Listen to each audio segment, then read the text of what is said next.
El primer mensaje SOS de la historia. El Titanic. En la noche del 14 al 15 de abril de 1912, el Titanic, el transatlántico más lujoso y avanzado de su época, chocó contra un iceberg y se hundió en las gélidas aguas del Atlántico.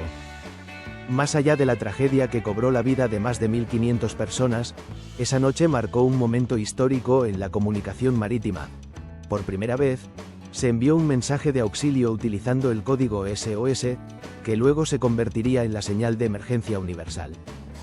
Pero, ¿cómo se produjo esta histórica transmisión? ¿Por qué el mensaje no logró salvar a todos los pasajeros? ¿Y cuáles fueron los últimos intentos desesperados por pedir ayuda antes del final? El Titanic y la tecnología de las comunicaciones. A principios del siglo XX, la radiotelegrafía estaba revolucionando la industria marítima.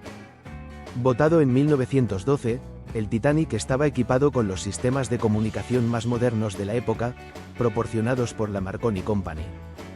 A bordo, dos operadores de radio, Jack Phillips y Harold Bright, se encargaban de manejar los mensajes entre el barco y tierra firme. En ese entonces, la radio no se usaba exclusivamente para emergencias, sino también para transmitir mensajes privados de los pasajeros.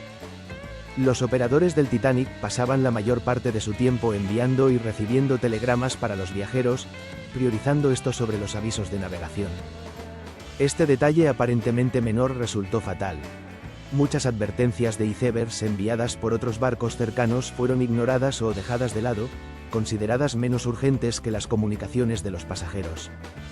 El iceberg y el impacto fatal. En la noche del 14 de abril de 1912, el Titanic recibió múltiples advertencias sobre la presencia de icebergs en la zona. Sin embargo, la tripulación no alteró significativamente su rumbo ni redujo la velocidad, convencida de que el barco era insumergible. A las 11:40 de la noche, un enorme iceberg emergió de la oscuridad y la colisión se volvió inevitable. El casco del Titanic se rasgó a lo largo del lado derecho. El daño fue catastrófico y, en pocas horas, el destino del barco estaba sellado. El primer SOS de la historia. Cuando quedó claro que el Titanic se hundía, los operadores de radio comenzaron a enviar señales de socorro. Hasta ese momento, el código de emergencia más utilizado era CQD, introducido por la Marconi Company como una llamada general de peligro. Este mensaje se transmitió varias veces, pero recibió poca respuesta. Por sugerencia de Harold Bright, el operador Jack Phillips comenzó a utilizar también el nuevo código SOS, que había sido adoptado oficialmente en 1908, pero que aún no era ampliamente utilizado. El mensaje de socorro del Titanic decía: CQD SOS Titanic. We are sinking fast. Passengers are being put into boats. CQD SOS Titanic. Nos hundimos rápidamente. Los pasajeros están subiendo a los botes. Fue la primera vez en la historia que el código SOS se utilizó en una situación de emergencia real. El retraso en el rescate y la creciente desesperación. A pesar de los repetidos mensajes de socorro, las respuestas fueron lentas e insuficientes.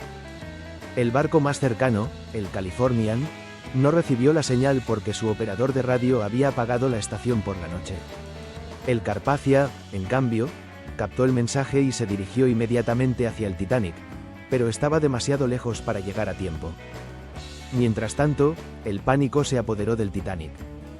Los botes salvavidas eran insuficientes para todos los pasajeros y muchos fueron lanzados al mar medio vacíos. A medida que el barco continuaba hundiéndose, Phillips y Bright permanecieron en sus puestos, transmitiendo desesperadamente hasta el último momento. A las 2:17 de la madrugada, la sala de radio fue engullida por el agua y las transmisiones cesaron para siempre.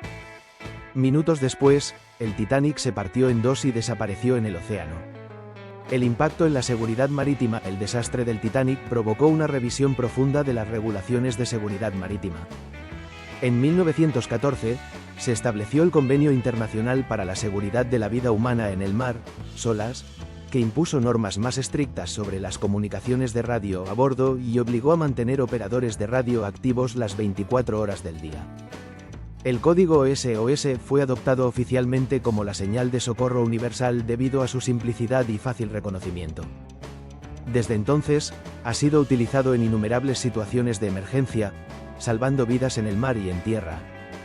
Conclusión: el primer mensaje SOS de la historia no salvó al Titanic, pero marcó un punto de inflexión en la seguridad marítima.